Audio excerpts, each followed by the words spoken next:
All right, team. So, welcome to our weekly team call for Just Serve Insurance Solutions. Today is going to be a really awesome training call. We have two special people on here that they've walked through the exact journey that many of you are currently on, and many of you have currently been through, um, which makes it seem like it's not important, but it's the hugest step to you actually becoming successful, of which case they have. One of the biggest misconceptions about the industry is that the people who succeed come in and they have everything worked out. They know what they're doing. They make it look so easy. You can write $40,000, $100,000 a month, and it's like you're the best and all this other stuff. That's never the case. Never the case. Every successful agent in the industry, including these two, have built something by growing through the struggles. They've questioned themselves. They've had to decide whether they were going to keep going or whether they were going to quit. And today we're going to talk about that process and how to get over the the hurdles that we have to go through, the struggle, the breakthroughs, and then what happens on the other side when you stick with it long enough to actually build that momentum that actually takes you to the other side. Because the reality is this: the success in this business is not about talent. None of us really woke up one day and said, I want to be a life insurance agent. It's like maybe a 0.00001% did, maybe. It's about the persistence that it takes and the skill to grow that skill and the confidence to get you to where you need to be. So today, I'd like to welcome Breanne and Jackson, both of them entering into this industry like all of us did, trying to figure things out, learning the system, utilizing the system, maybe not at first, and running into obstacles along the way. And instead of stopping when things became difficult, they just kept leaning into the process, following the script, unmuting themselves, doing what they needed to do to keep learning and eventually building the businesses that they have right now thriving. So, Breanne, Jackson, I appreciate you both for being here. Thank you so much for coming on and sharing your knowledge with our team. Thanks for the invite, Heather. Of course, you guys are my faves. Thanks, Heather. Thanks for all the kind words. So what I'm going to do is I'm going to kind of go over questions, and you guys are both going to answer the question and what happened with you, because you're very different people. I know you just because you came into the industry um, recently, but I watched you grow, and that's why I love you guys so much, is because your growth and your strength reminds me of what all agents go through. So, Breanne, I'm going to go with you first. When you first came into the life insurance industry, if you think back, what was your biggest struggle that you faced? My biggest struggle was just believing in myself, probably. And buying into it, I guess. I was just like, okay, they're telling me all these things. But like, can I do this? And I guess like to get rid of that, it was just I've always struggled with my self-belief, but I was just like, I just had to look at it from a different perspective. And I was just like, in reality, like I'm literally delivering groceries to like snobs in West Omaha, like hoping that they tip me well. Like what do I have to lose? So like I just came in like, I'm gonna do my best, and like worst case scenario, like I'll go back to doing that. But like I have nothing to lose. So like self-belief was my biggest thing, and like I had fears, of course. But like I just had to like look on that side, like, what's the worst could happen, but like what if I fail, but like what if I don't? Like what if I make it? Like and you just and that's just the route I went. And so I love that. What if I don't fail? Whoa, what a concept, right? Like, whoa, exactly. yeah. That's perfect. And Jackson, what would you say? And I love that because that is so true. What if I don't fail? I wonder if how many people can actually think of what would happen if they don't fail. Like I think some people they have the limiting beliefs on themselves. I think almost everybody does, that we don't know what it looks like to not fail because we're so used to actually failing all the time. And especially if you've been in things that, and Breanne, what did you do before this? Well, I did a lot. I was military and then I was in healthcare. And then after COVID, I just lost my mental and I started doing this like I shop for people on, it was like Instacart, but it was called Shipped.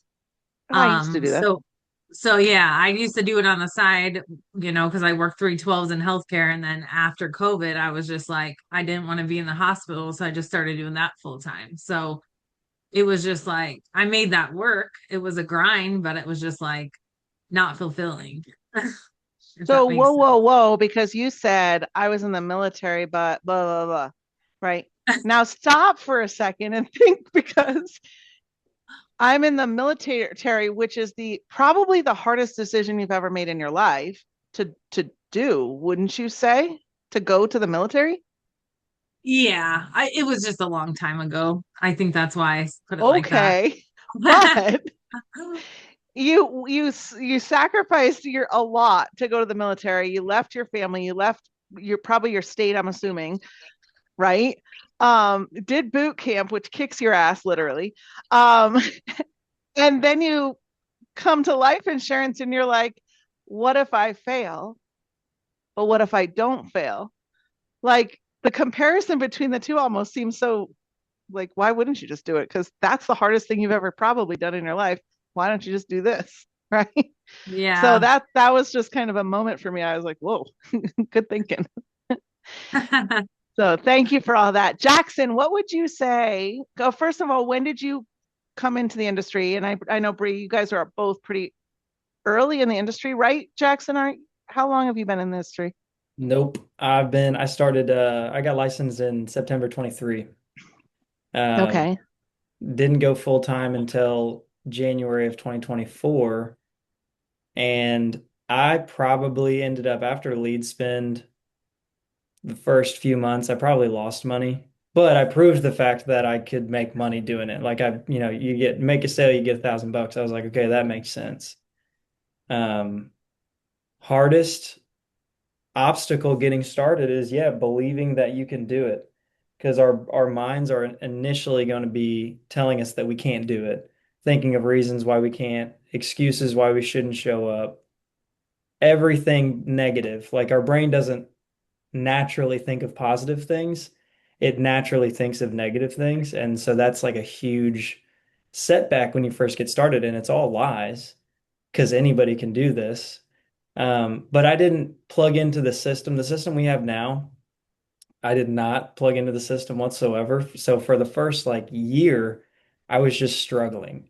And you can learn a lot through struggling.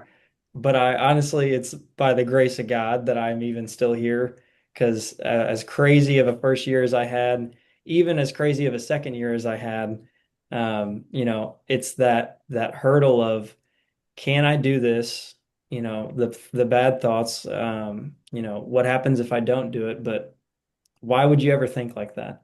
If you see everybody around you doing it, and that's what I do. I'd be on podcasts, training calls, things like this, and I'd see normal people like me and Bree doing it, making hundreds of thousands of dollars, and I'm like, okay, dude. And no offense to Bree or me, but I would look at these guys and I would literally tell myself, dude, if these bozos can do it, I know for a fact I can do it. Like, there's no way I can't do it, and that's what I kept telling myself. If they can do it, I can do it.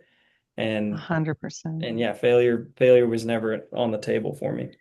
So what we're hearing a lot, and I think everybody put some emojis in the chat or show them some love because if you are like this, which everybody is, so you'd be lying if you weren't, the mental part of this is the hardest thing. Like getting through the hurdles of the mental part of this is the hardest thing, and that could be a daily, it could even be an hourly thing, it could be a minutely thing as somebody hangs up on you or yells at you or swears at you on the phone, and you don't deserve that, and you're thinking in your head, I don't deserve that, and you get mad and you go walk around or you leave the computer You just wasted time for one person. One person. So that mental part of this is the hardest part. And I think you're right, Jackson. Getting to um, these events, getting and staying on Zoom, dialing on Zoom or Discord, whatever it is, you want to make sure that you're there because you're not going to be getting through these alone if you do, which you tried to at first, right? You tried to do Yeah. it on your own? Yeah, just scratching and clawing every day, trying to figure stuff out. I learned everything that I've learned. I learned the hard way, and it didn't have to be like that. And like I said, thank God I'm still here. But everything that I've learned up until now has been the hard way. And sometimes you got to struggle through it. But yeah, I didn't plug in to the system. Whenever I say plug in into the system, it's the live dials. Dude, we work from home, so when you're not in a setting where everybody's surrounding you doing the same thing, you're just sitting in your office, sitting in your house. It's especially bad if you're at your house because you're sitting right across from your comfy bed and you want to go lay down every so often. But we need that um, camaraderie. We need to be around people that are doing the same thing. So, being the live dials was a huge thing for me. Unmuting was a huge thing for me. Accepting training was a huge thing for me. Bree started killing it. I had been doing it for almost 2 years and she's popping off like 30, $40,000 months. I hadn't even done that at that point because I had just really plugged in. For all I knew, I thought Bree was a veteran doing this for, years and years. And then I found out she's only been doing it like 6 months and she's writing more than me. So I'm like, okay, what's going on? So I called her. I was like, hey, I don't know you, you don't know me. Like I see you on Zoom. You see my crazy red curly hair on Zoom, I'm sure. What are you doing? Because I've been doing this so long. You just started 6 months ago and you're writing more than me. What are you doing? And she was like, I'm just doing what I'm told. It's like, She was see, too. yeah, I was like, see, I'm missing something. It's not anybody else's fault. It's mine. What am I doing wrong? And it was pretty hard to drop that ego and call somebody that's been doing it for 6 to 7 months. And I've been doing it for 2 years and she's doing better than me. But dude, if you're working through your ego, you're screwed. So I Yeah. learned a lot. I learned a lot from Brie. I gave her a call and we built that relationship since. We bounced things off of each other every so often, and she's been a huge help. Ironic that I have you guys both on the call at the same time. Yeah, it is. It's cool. But what it tells you guys, for those of you who are listening, is that first and foremost, the I think the important part for you, Jackson, for sure, and I think Bree, you had a part of this too. You were just doing what you're told. You followed the script. I listened to you every time. You sounded the exact same every time. Admired you for that. Like, and I'd been doing it for just a couple of years longer than you, and I admired that. I wished I could train all my agents to do that. I wished, right? I wished that they would actually listen and be like, whoa, she sounds the same every single time. Bree, you didn't make up your script. You just followed a script, right? Like you followed the script that you were given to the T, Mhm. you know? Yes. And what that did, guys, is it helped even Jackson, who was struggling, because Bree would actually unmute every single time. Like every time Bree got on the phone, she would unmute. How hard was that, Bree? Like at first.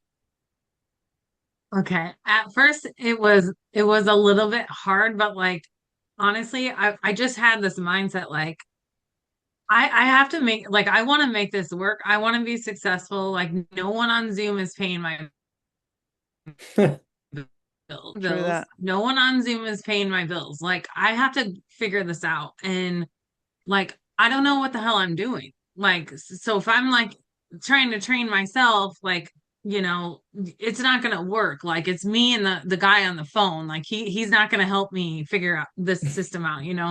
So I was just like, okay, but like I get in my head, I still do. Like I'm guilty. The last couple of weeks, I've had a lot of personal stuff going on. I haven't unmuted at all. And listen, I've gotten one sale this week, and I'm just like, I know I need to unmute. I'm in my head. I just need to do, but I get in these little phases where I think like, you know, I it's stupid. I know I need to unmute. Like, you know what I mean? But like I do. it's dumb. I'm just gonna be accountable right now. But like you have to like you can't like sit there and tell your upline like I just don't know what I'm doing wrong, and then you're not unmuting. Like it makes zero sense. And like you're not hitting like 10K a month, like, but you're not unmuting. It's like you can't hear like respectfully, like you can't hear what you're doing wrong. It may be something like so simple, like tonality or just, a word track. Like it's just like you can get the coaching, and that's what we're here for. It's just so important, and you're gonna get like you're gonna get so much better just by doing that. um and that's honestly like 80%, I'd say at least 80% of how I started selling so much so fast is because I unmuted every call. And you took that coaching and you implemented it every single time. I did, yeah. And then what you did by unmuting was you said, you didn't know you said this, but you said, hey Jackson, catch up to me. For real. Right? And you don't know who else you did that to, right? So not only are you making money for your family, protecting people, but you also just help Jackson's family. Yep. Like you have no idea what you guys do when you are showing up to Zoom, when your cameras are off, when you are unmuting, when you're following the script. When you're not doing that, guys, if you are not doing that, you're delaying your success and you're hurting other people by doing that. That's why we don't. Your uplines will not give you attention if you don't follow the freaking system because you're hurting other people. That's not helpful. Why would you as a mentor help somebody who's hurting people? You wouldn't, right? And so that's why people like you guys are so successful because you didn't have that mindset. You have that positive mindset of I'm going to do this. Maybe it was just initially as for myself. But what Bree didn't know is that she was helping me, she was helping Jackson, she was helping everybody else on that Zoom who would listen to her. So, yay, clap it up for both of you. And then Jackson, guess what? Jackson did the same damn thing. Right? Jackson starts unmuting, right? He starts Yep. getting better. He starts making money. He starts doing better. And then there were other people like, well, snap. Well, well, Jackson's do it. Now he's got the target on his back that he's helping someone to succeed. So you guys are winners because not only are you making money for your families, but you help somebody else in the long term, and now they're helping somebody else. So that's huge. That's what it needs to be, and good on you for that. And that's why I love you guys. One of the reasons. Okay, so we all go through struggles. We talk about that.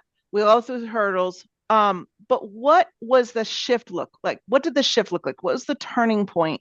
Jackson, you can start this time. The turning point of when things were like rough, you couldn't get things done. You saw people doing this. What did it look like for you as that turning point, and how did it look? Turning point for me, timeline wise, August of 2025, July of 2025, I started really following the like FFL system in the live dials, unmuting, the leads, everything. Because at first I was working strictly ethos leads, and ethos leads can convert, but there's a lot of fully underwritten business. They're just not the same. It's not as profitable as a vet lead, final expense lead, IUL lead, mortgage protection. It's just nowhere close, but you can convert. So it's very, it throws you off because you think Thank you're you. writing good business, but you don't get paid on it very fast, if at all, because they can just decline the application. So turning point for me was plugging in. So then in August, I had my first $30,000 month. And then from that point, I really realized the importance of my time because at this point, I'm still working at home.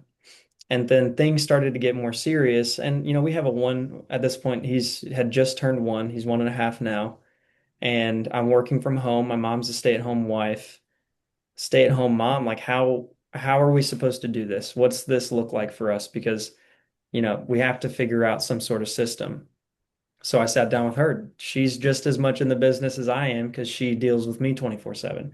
And we are a partnership. So I have to sit down with her. Where do we, where can we make some changes in the schedule and our time for me to be able to put as much time to this as possible? Because look, like this is paying our bills. Like this is what we have to do. And so we set a strict schedule. And although I followed that as closely as I could, having a 1-year-old, um, you know, I a main turn like that, following the system would be like kind of the first turning point for me. And then it was like there's always these aha moments that things kind of like go to the next level.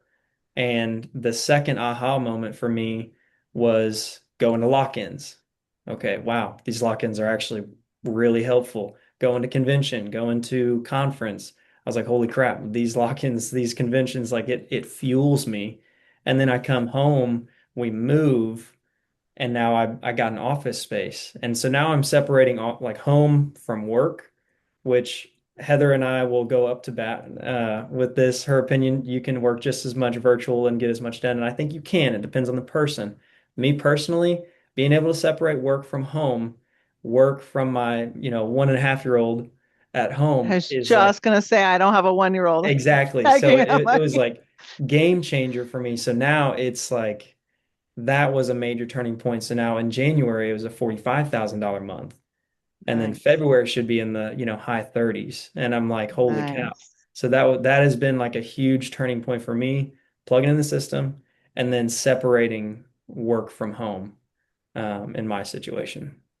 Awesome, awesome. So, and we'll talk about lock-ins and conventions actually because that's a huge part of this. But you're telling me you had a strict schedule. You had to separate out the home office from the virtual, which is fine, guys. It doesn't matter. You do what's best for you, right? I don't have a 1-year-old. I definitely have a husband though. Just as no, just kidding. Um, but yeah, no, having that space, having that schedule, having your family know what that schedule is, making sure that you stick to that schedule is extremely important. So Bree, what would you say was your shift? Now, to me, this is my visual, right? Bree comes in, she follows the script, and there wasn't a change. She was like right off from the bat, she was great. Well, I didn't see any shift. Bree, did you have a shift, or were you always out of the gate doing great? Well, I think I kind of did have a shift because even though like okay, so even though like your numbers look great, you know what I mean? Like your numbers on the board look great, you're not always like because like Sean Mike talks about it, like even though like you're producing and everything, you're putting all your money back in your business. So like I'm getting paid and I'm buying leads. Like I'm getting paid, I'm paying my bills, I'm buying leads. So I'm not like seeing in my head, I'm like, well, I'm not rich yet. So I'm like confused. I'm confused. Am I missing something? So like I just didn't like understand everything yet. So so I think so it was June last year. I had a really good month and then I got like an America bonus. And so I actually netted that month like ridiculous, like with the bonus like 26K. And I was like, oh shoot, I made it now. Like, here we go. So I'm like thinking I made it, and Trey's like, send me that. Like I had like a post it said like IP net bonus, like all this, and Trey like posted on his story and everything. And I'm like, shoot, thinking I'm like king shit over here. And then so I'm like thinking like every month after that it's gonna be like that. And well, it's not, guys. You're gonna have ups and downs and everything like that. It's a business, you have good months, not so good months, but as long as you're doing the work, the numbers work out. But yeah, that was a good one. That was the one that I was like, okay, like that now I can see like how good it can be, but yeah, so that was like it's just kind of like it's just a learning game. Like my dad, he's a business owner, but he like understands that stuff, but nobody kind of told me about that. So that was one thing. And then another thing was well, I mean, like not huge turning points. Like I just kind of like had this like I was always like skeptical of everything. I'm like, yeah, there's these people like, but like you can't expect to be like a millionaire overnight. Like these things take time, it's a grind. Like it's a grind. It's not like a overnight get rich quick thing. So another thing for me, huge thing was Nina, and it's not Nina Hill, it's she's a blonde, and I can't remember her last name, but she spoke at Ignite in Phoenix. And she was just talking about how like last year she was in the crowd and she was just like, why can't I be up there? And she and I just related to her so much, and I Uh-oh, I think we lost understand her. like Oh, I there she don't. is. Can you hear We me? got you. We got you back. Yeah, I don't know where you lost me at. that's okay. But Nina said, I can't, okay. why can't I be up there? Yes, from Ignite. And she's like, and this year I'm up here. And I just had like this vision and I was like, you know what? I'm gonna make it my goal and I'm gonna be up here at Ignite in Phoenix next year. And Let's then go. crazy because they asked me to speak at convention. Did you lose me again? Because the green's No, off you're on me. here. You're here. You're here. Okay. And you So were, you were freaking at convention on that stage, right? yeah, yes. And I And was and like, guys, you oh don't have my to do God. it for wanting to be on stage because you're not, none of us are looking for the glory, right? It's not about that. It means that you kind of made it or you feel like you made it because somebody's recognizing you. And I think that's important. Like Breanne's not just 100%. looking for like awards or just because it's selfish. It's not that. It's somebody recognize the hard work that you freaking put in to get to where you got. Sometimes you don't even realize this is so true too, isn't it? Where you don't even realize how hard what you got after the work you put in. You're like, well, shoot, I just saw that I made $26,000 this month. How hard was that to make before Family First Life? Yeah. Right? And Yeah. like we can do it in a month and then you're like, well, where's that money, because my accounts are down to negative or zero. How did I make $26,000 and I don't have enough money to put back into my business? Oh shit, I spent it wrong. Hmm. Maybe I shouldn't have gone out to that expensive dinner yet. Maybe I haven't made it that far yet. Can I Right? speak to that, Heather? Of Because course, of that's a huge course. one. Because I that's something Brienne said to me on the phone call, and it she probably learned very early.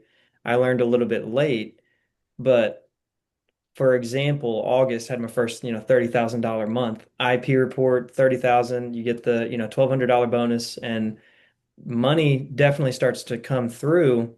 But I'm a numbers guy when it comes to my finances, and I look and I only netted like $6,000 that month, and it freaked me the hell out because I'm like, oh my gosh, this business is a lie. I'm getting lied to. Like this isn't real. Like I just start freaking myself out, and I completely switch lead types, Oh, all of, like just a hard shift. I make my first $30,000 month the best month I've ever had, and it freaks me out because my net profit wasn't high enough. I think my deposit was like 22,000, but I spent a lot in leads because I'm learning a new lead type. I'm getting very, very fresh leads. Probably shouldn't have done that, but it is what it is. I was getting very, very fresh leads. Um, and so I freaked myself out. And then in September, I start getting paid a lot, but I'm not writing a whole lot. But I realized like a lot of what I wrote in August transferred over to September. And then my IP report, I think my numbers were like 18,000 in September because I completely switched lead types because I got so caught up in my net profit. And that is a huge lie. Guys, you are starting a business. This is unlike any job that you've ever worked in your entire life. Unless you've been a business owner and you understand profit loss, you understand. And I'm not doing that to overwhelm you. It can be pretty overwhelming, and it's overwhelming for every single one of us as we started, but you just get used to it. Don't be alarmed if the net profit or if any of that isn't really lining up the way you like it. Because I promise you, if I would have just stayed consistent with September and October, I would have had consistent 30, $40,000 months to end out the year. And I probably would have qualified for that Puerto Rico trip. But I threw you myself still have off. time, Jackson. You still have time I'll and you get can it. build that momentum. No, I'll get it. No, things are going really well now, but it's because I realized like Stephen Yee said it on the at the convention, like stay in your lane. People will be in their lane and then they see something shiny over here and they want to go run and jump in another lane. And the second you jump in that other lane, your lane starts moving. And you feel like Yeah. just stay in your lane, stay Yeah. consistent, do the same thing. And Just like that's at how Walmart, this he business said, right? works. Just like What'd you at say? Walmart. Just like at Yeah, Walmart while you're waiting to check exactly. Yeah. out. Yeah. You have to, the momentum that you get in the business doesn't show up right away. You know, Mm-mm. what you're doing shows up later. So if you stop something that you see is doing good, just like you said, that momentum stops and it just takes a harder amount of time to push it and get it going again. It's not bad to learn a different lead type, but is it the proper timing of it? Shouldn't you get really good at one and then trickle in something else if you can afford to, time wise, financially wise? Because you're going to take a hit if you try to learn a new lead type. But it's not bad to do what you did. It's not bad to try to do a new lead type, but you went cold turkey. Like, Yep. think that's hard. It's hard to do no matter what, and it cuts your momentum. I And talk lowered about my lead spend. None of it made sense. I mean, right. looking back, I was so And stupid to do it, but that's what people say. They'll be like, well, just like these inbounds, we'll talk about these for a second. Great. I love the inbounds. I think they're the best. I use them. I just sold one for today for $1,900. But there are Nice. days when I spend $600 and nothing gets sold, right? So you can't, nothing matters. All of it's the same thing. If you're not spending enough on leads, or if you lower your lead spend because you think it's some better lead, you're going to screw yourself. Stop. It's a numbers game. Spend the 2,000 no matter what kind of leads you are. If you're buying the aged leads, you're buying a lot of them, right? And yeah, you can tweak a little bit, maybe 1,800 versus 2,000, save yourself 200, whatever. You can play those games, or you can just buy the same damn leads you've been buying, same ones that you've been doing good on. Or if not, you're going to get better on them over time. And then the same, you're just going to keep doing and getting better. And your numbers are going to get better the more experience, because you are going to get better at presenting to the client how much makes sense to them. Right. You're going to have less people dropping off or not, oh, I got to think about it, because you're actually you understand the concept of what they need versus I'm just going to throw them 25,000 because that's what they wanted, or 100,000, right? So the momentum of what you're doing makes total sense, that you just keep going. And I'm not sorry. I was about to say I was sorry for what happened, but Jackson, I'm actually truly not, because you neither needed am I. that. Yeah, Yeah. you needed that experience. Now, number one, to share with other people, which is Yeah. helping other people. So thank you, but also for yourself. So good for you. Yeah. Um, okay, let's fast forward to basically right now. We have 15 minutes left. Um, what does your business look like today, and how do you see it in the future, if you can think that far, Bree? Whew. So my business is doing good. Um, However, I do want to start, I want to recruit, I want to get a team going, and that's a struggle. It's recruiting is hard, man. I can produce all day, but finding people that are solid is tough. You So did that so is good selling at first. I think you deserve to struggle through a little bit of recruiting. Let's be real. okay, Jackson, that's fair. That's fair. And to your point, Jackson, I don't think you give yourself enough credit, because I got blessed with a great team and a great upline, and I'm gonna try not to cry. It makes me emotional, but I don't even know who your upline is really, and I think some people come into this and it's kind of like sink or swim, like, and you kind of had to figure it out all on your own. And I think so highly of you, and like I still need to call you about Lead Champ Pro, and I'm obviously haven't. But like, if I had come in like you, like, that's hard to reach out to someone. That's hard to like, I I would have had no idea. So like, even to your team, Heather, like, if you think like Heather's like tough on you, or like, she's on your butt, like, you're gonna be grateful for that one day, because I mean, Rami was tough on me, but like, I'm so grateful for that. Like, because, even though I wanted to kill him sometimes, still do. Like I needed that. I still need a swift kick in my ass sometimes, but I mean, I wouldn't be where I'm at today if I didn't have that. So like everyone comes in here in a different situation. And dude, I'm glad you stuck it out, Jackson. You're killing it now. So Yeah, I I wish remember a you call, luck. Bree. Bree, I remember a call that I was Oh, listening to you. I swore you were going to have a meltdown because Rami was right. I mean, that guy was giving you a hard time, and he was telling you, and you were so new, and you were following exactly what he said, and he could hear the guy, and I was like, oh my gosh, she's going to have a meltdown. She's going to have a meltdown, and you didn't, and you closed the guy. It was awesome. It was like I stopped dialing just so I could listen to you. It was amazing. So it's awesome that oh, you, yeah, that's awesome. oh yeah. I cried, I yelled, I'd log off, go for a drive. Marisa call me and be like, yo, you good? And I'm like, yeah, yeah, it was bad.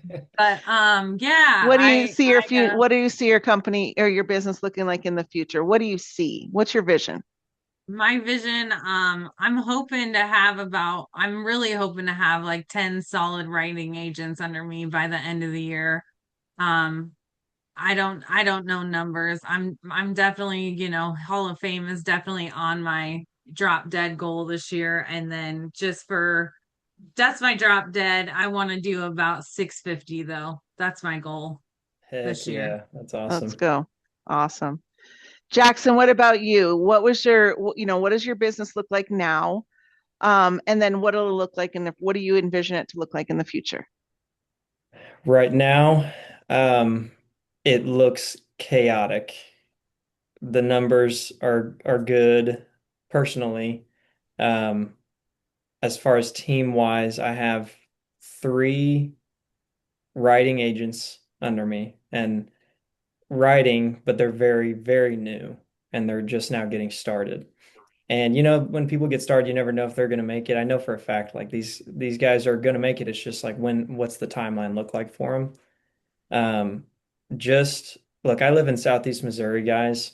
So when I say this, it's really not a big deal, but we just got an office space in our town. It's like $500 a month for the rent. I can't believe it. Like it's a steal. Because right now we're in a shared office space and I pay $700 a month for 2 rooms, for us to work out of. Um, but because I'm in Southeast Missouri, nobody nobody knows. And this is really anywhere, even like the biggest, cities in the country, but like especially in Southeast Missouri, nobody knows about this. Nobody knows how much money you can make in this industry. Nobody knows. Like people think about insurance. They think State Farm, Allstate, going and getting a salary, a little bit of commission, property and casualty. It's nowhere close to what it actually is now. And especially over the last 5 to 10 years, the life insurance industry has take making like a stark change. And everything's virtual. We have leads. Like people can be very profitable very fast in this business. So personal goals for me, Hall of Fame. I didn't make Hall of Fame last year. Um, definitely expect Hall of Fame for myself this year. But honestly, if I don't hit it, I don't really care. I want to build a solid agency. And, once we get in this office, we're moving in tomorrow. We're going to get everything set up. And I think we can fit probably 15 to 20 agents in there and spend the year grinding it out. I was on the FFL podcast and I said my goal for team production was like 200,000 a month. And Trey was like, dude, why are you like lowballing yourself? I'm like, Trey, I don't know about you. I know Mr. Trey Honeycutt, you got money, but like 200K a month, like that's crazy numbers, especially for, my area. Like I'd be okay with that. So I have to work on myself in goal setting. I don't know if I'm selling myself short, but that's the goal I made for myself. I think that that's very possible. And yeah, we are going to cut out every negative thought that ever arises because this is going to work and it's going to happen. I was in the gym yesterday and just kept getting negative thought after negative thought after negative thought, pretty much saying like, I can't do this. And it was like such a slap. Like I pretty much like mentally slapped myself in the face and said, I don't know why the hell you're saying that, because that's not happening. Like this is happening. We are building this. We are making this as big as possible. And I don't care who stops in my, I don't care who steps in my way, like it's going to happen. And even if we get to the end of the year and goals aren't hit, as long as I'm still working toward it, I'm happy. Yeah. Um, so that's what I'd say about where I want this to go. Awesome. You guys are both going to do it. And that you're absolutely going to do it because when you have goals, I know you think they're not big enough, but they truly are goals, right? And when you go towards those goals, you actually usually supersede them, just like you said, Bree. You want to hit Hall of Fame, but you want to do 650. But I had a question real quickly. I have two more questions. Hopefully, we have enough time. Um, both of you said something like you want to build a team. If you're a new agent on here, which there's quite a few, why would you say that somebody should start building a team or would want to build a team? What does that do for people that why build a team in your opinion? Because I mean, I don't want to have to work forever personally. So, Fair. residual income. So, I mean, if you're at 110% and you bring somebody in on at 80, they sell a policy, you're making that 30% there. That's going into your pocket. And also like it's such a great opportunity. If it's changed your life, why don't you want to change somebody else's life more than, the money aspect? Good I know point. it's changed my life. So I try to share it, with whoever I can. Um, it would help if I left the house a little more, but working Hey, on there's it. always social media, Brie. Yeah, there is. I'm trying to post more. I did some makeup today, so we're gonna Good job. It's get time some to go reels, get get some some reels content done. going. What about you, Uh, Jackson? What made you, on top of the why, because those were good whys, those are real good whys. You like helping other people. Like, why would you be so selfish not to? And obviously the income that comes from it, which isn't immediate, and it's freaking hard. It's hard to be, to want somebody to win more than they want, right? It's hard to Mhm. watch somebody who doesn't want to actually do the things that they need to do to get to. It's hard, and it's taxing. So why would you put yourself to that? Why don't you just write personally? Be like some people who are consistently Hall of Famers and they don't have a team. Why wouldn't you do that, Jackson? It's very easy to get burnt out and not burn out in selling, but you get complacent, and complacency is like a trap. Because if you're okay writing 400K a year and you make whatever income you make from that and you can pay your bills, you can buy whatever nice things you want. That's cool. If that's your lane, that's awesome. I'd say from get-go, pick your lane. What do you want to build this into? Most of us are in this because we don't want to work a job, a 9 to 5, be told what to do. We believe in ourselves to build something big. And I mean, let's just compare real life situations. Me and Bree have had success. We don't have agents, but we have, personal production success, and we've made so and so money. That's awesome. But now we are like, man, we need to really start scaling a team. Like, I really want to scale a team. Let's compare that story to the 20-year-olds that are on stage at convention who not only wrote more than me and Bree, but started recruiting the second they started. And it's not that they're like being posers saying, "Hey, I make all this money, like come do this under me." They're saying, "Look at the opportunity that I just found. Like these people are making a crap ton of money. Like, do you guys want to do this with me? Like, let's do it." And so now you have, I think I forgot his name, Omar, maybe, Mm-hmm. but 19 years old. The second he started, he was in an office, and right out the gate, I think he had a $20,000 month. The next month was 30, the next was 40. He was like figuring it out. He had great mentorship. And when I say mentorship, like they're like right over his shoulder, like, telling him exactly what to do, when to do it, like how to do it, when to buy leads and everything, which is such a blessing. But he also, from like the second month on, started bringing all his friends in.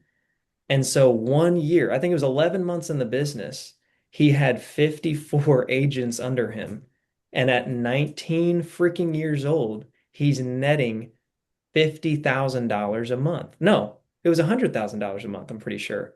100 grand a month as a 19-year-old. That's a scary amount of money. I don't need that much. I would be happy with like a fraction of that. But Don't hold yourself back, Jackson. Don't hold dude, yourself back. if it comes, it comes. But I'm not like, I'm not gonna like scratch my neck until I get it. But I mean, let's compare those two scenarios. This dude started, proved the concept, hired immediately, got people into the office, got people plugged in, and in 1 year, he has scaled $1 million a month or $1 million, well, yeah, a month agency, but $1 million personal net profit annually before he's even 20 years old. That's And insane. your keys there where he got in, he had somebody tell him what to do. And not just did they tell him what to do, but he actually Did it. listened to them. He Yeah. did it. And that's the key, guys. If you're actually not following the system, then that's where your fail, that's where the fail's coming, right? You've got to follow the system of the people who are successful. You've got to start recruiting like Omar and like Yeah. bring in people. And maybe you don't want $100,000. I will freaking take it. Sorry, but I would take Yeah. it, right? Especially if I would take it's it. Look, I would yeah, take it, but all I'm you have to do is mentor people, or even yeah, you don't even have to do that. Forget that. We plug them have the in. system there to plug them in Yes. to get them It's mentored, crazy. right? You don't have to know what. So that was huge. And I think I did have one more question, but in lieu of time, I won't ask it. But it was about coming up events. Real quickly, I'll ask it. Coming up events. Which ones are you guys looking forward to the most? And how do you decide which ones to go to and or should I go? You can take it first. I try to go to them all if I can. Um, Next I'm looking forward to Ignite. Go ahead, Right. Jack. I plan my trips around my wife and my son. So, and we're about to have a newborn in April. So Yay. I I was will waiting for that. be going as many as possible, but at the end of the day, I don't care. Like my family is going to be, priority. But I think the Well, you one can bring them to El Paso in October, okay? that's true. I know. I'm excited about that. That's fun. I That's think the one I'm awesome. looking forward to most is Ignite because I um I realized at convention, I've always gone to convention in different places alone, like these events alone. And I brought some guys with me. A couple of them are on the call, Harley and John. I brought them with me at convention. And it's like whenever I'm trying to recruit people, I'm like trying to get them to understand the opportunity here. Like, dude, you guys have no idea. Like this, it's like at our fingertips. Like, look at this. And it's like it never really clicks. And then they go to a convention and they're just like foaming at the mouth. Like they're just like, holy cow. And it makes sense to them. Like, and it's not, I don't have to, drag the horse to the water. They're like sprinting to the water because they want to make it work. They see the path. And so I'm excited for the recent, the coming up one, the Ignite conference, because I'm going to get as many people. I don't care if I have to buy their ticket. I really don't. Like, I want to get as many people, if I believe in them to really make something of themselves, I will 1,000,000% buy their ticket Yeah. because it's a game changer. It's they can hear me talk about whatever, money or success, but when they hear it from hundreds of other people, young, middle-aged, old, like this business does not discriminate. It is 1,000,000% just on how you work it. And it's a phenomenal opportunity that we have. It really is. Yes, it is. All right, guys, I appreciate you so much. From what we took away from today, what I took away was, and everybody heard, was everybody has struggles at the beginning. Everybody has the hurdles. Everybody has all the hard things, the financial part. That's somewhat, to me, I from what you guys said, and I agree, it's the hardest part. Plugging in, what does plugging in mean? Getting to the Zooms, the Discords, unmuting yourself during the calls. Learning specifically is hard because you have to, like Jackson said, drop that ego and let it just happen. Because if you don't, the biggest difference between the people who succeed and the people who disappear off of your roster or off of your team calls or whatever is very simple. The ones who succeed just kept going. The ones who succeed keep going through those hurdles, taking that drive, coming back to the desk and saying, okay, what's my other choice? Right? Do I have to go back to driving or for script? Right? Learning the skills, gaining that skill, gaining the experience and the confidence, the mental part of that, and keep that long enough for that momentum to actually show up, and then don't stop that momentum by spending it unwisely, by paying your bills versus actually putting that money, your business's money, back into the business. Crazy. This is not your money, guys. Put that business money back into your business. And then if it's not enough, what do you guys do? Let me guess, work harder, right? Right? Like if it's not enough money, you've got to work harder. You've got to work longer. But if you're in the middle of a struggle right now, understand it doesn't mean you're failing. It actually means you're in a good spot. You're in a normal spot. You just heard from two people. You've heard from me before. You've probably heard, if you're on this team, from another upline, that's where you're supposed to be. You just have to push through it, right? You have to push through the suck to get to where you are, which is your life. You're not doing 100,000 a month yet, right? Or as a team, right? But that's where you want to go. You get to make these dreams. You get to keep being your own boss. You get to keep coming to your desk, your office, or whatever, and making decisions instead of having somebody make those decisions for you, which is huge. So guys, I do want to thank you so much for being on the call. I am going to cut it at 12:03.